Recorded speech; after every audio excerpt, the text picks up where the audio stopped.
Well, for openers, happy 50th birthday greetings from America to all who are in the Property Council of Australia. After you blow out the candles and enjoy the party, leave enough puff for the next 50 years. For those of you who don't know me, my name is Geoffrey John Booth. I am the only Professor of Land and Property Development at Texas A&M University who was born long ago in the Royal Brisbane Hospital in Queensland, Australia.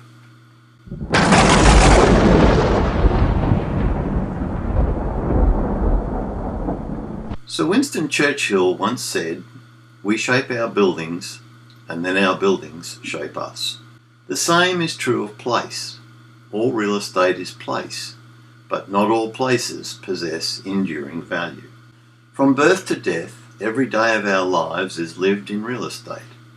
It is the property industry that determines the quality of place that we create and leaves our true legacy.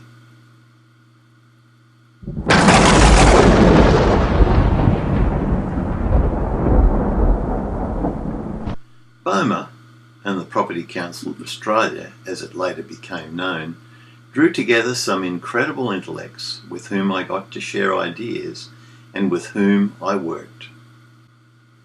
Ray Powys, Don Cunnington, Peter Verwer, Ross Elliott, Alan Cole, Malcolm Middleton, and Don O'Rourke, to name but a few.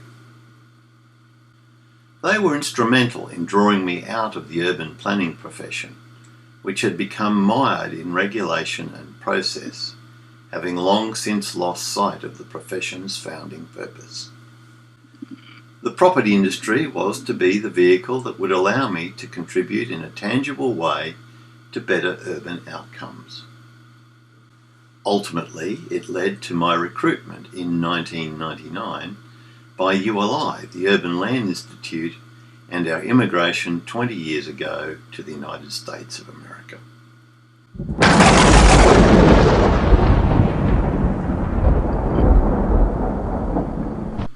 After the recession that we had to have in the late 1980s and early 1990s, the biggest risk factor in property had become planning and development approval systems and entitlement.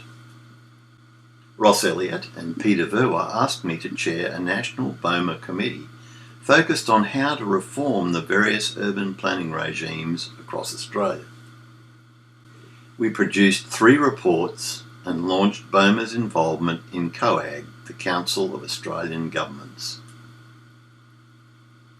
It was years of pro bono work by all who served on the committee. Work that was destined to fall short because, despite our convict heritage, Australians have never met a tax or regulation they didn't love. As a consequence, the nation has become retarded by housing shortages and astronomical home prices, which will continue for decades to come. Australia is a country the size of continental USA, with a population on a good day of only 25 odd million people, rounded out with mindless Trumpian-style rally chants that the joint is full. There are none so blind as those who cannot see.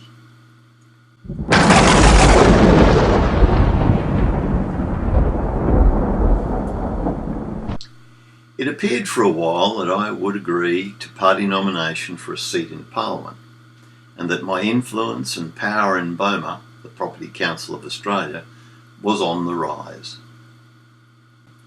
This attracted the attention of one of our then employees, Scott Morrison, who insisted on coming up to my office in Brisbane to meet with me and introduce himself. I suspect he was ambitious for me. I mean, how good is that?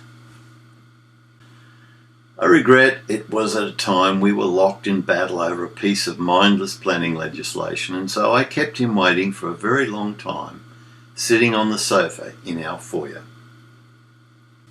This is what I regret, my rudeness in keeping anyone waiting, regardless that he is now Prime Minister of Australia. I would rather die than have to stomach Donald Trump and all the political clowns with whom your PM has to now associate. The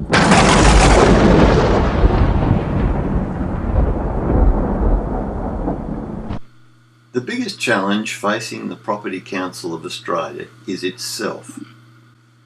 Organisations are founded to achieve a purpose. In BOMA, the Property Council of Australia's case, a commitment and promise to create real estate assets of enduring value. This was and must always be its raison d'etre. I remember upon arrival at ULI in Washington DC, one of the senior executives pulled me aside and said, "Geoffrey, this organisation exists for us, not our members." It was bullshit then, and it is bullshit now. Any organisation that exists not for those it represents ultimately withers and dies. Happiest 50th birthday. Your achievements have been significant. Your goals remain as invaluable as they are difficult to attain. Never give up the fight. In the paraphrased words of John F. Kennedy, we do what we do not because it's easy, but because it is hard.